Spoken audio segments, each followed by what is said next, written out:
Hello, welcome to GD Tutorial. Today I'm going to show you how to add on a domain name in cPanel. And again, just let you know, this video is not made by GoDaddy. It's made by me, GD Tutorial guy. I don't know. Anyways, let's get started. First thing first, like always, we need to go to GoDaddy.com. And on top right corner will be a sign in button. Click on that. Once you sign in, click on that person silhouette. Again, go to My Products.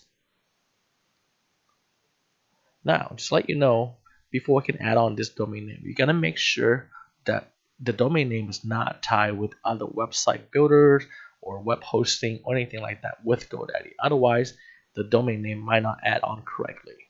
Okay? Now, once you're ready, click on web hosting and choose the right hosting account. But right now I only have one account, so you're going to click the manage behind the one that you want to go into. After that, you want to click on cPanel admin. Alright, so this is how the new cPanel look. I don't know about you, but not really liking it. I like the old one better. But anyways, you want to click on add on domain. I'm not click. Alright, after that, you want to type in the domain name. So I just have this old domain name forever. Bought it for a while and had no use for it. Alright, type that in. Once you type it in, just click on the different field and it automatically populates the subdomain name and everything for you. You can change that if you like, but I like to leave it the way it is, and I recommend to do so.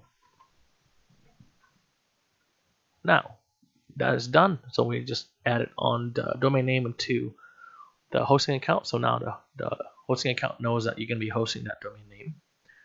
Alright, next we're going to go scroll down until you see software section. Click on Installatron, and on the top right corner, click on that star thing. Go to WordPress. Click on that. Click on some more. Install this application. Alright, after this, you just have to make sure you choose the right domain name. So make sure that you don't choose www. That's just, I don't know. There's no point adding wwws or something. After that, directory, take out that blog.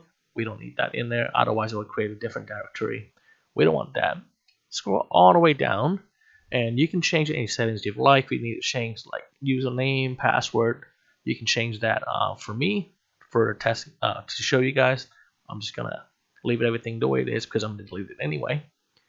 And now it's processing. When I click the install, wow, it's just installing. Just to let you know, my rule of thumb, if your website is not a personal website, it's like a business website or something, it needs to have an SSL. Otherwise, your website might not rank as high as you can on Google.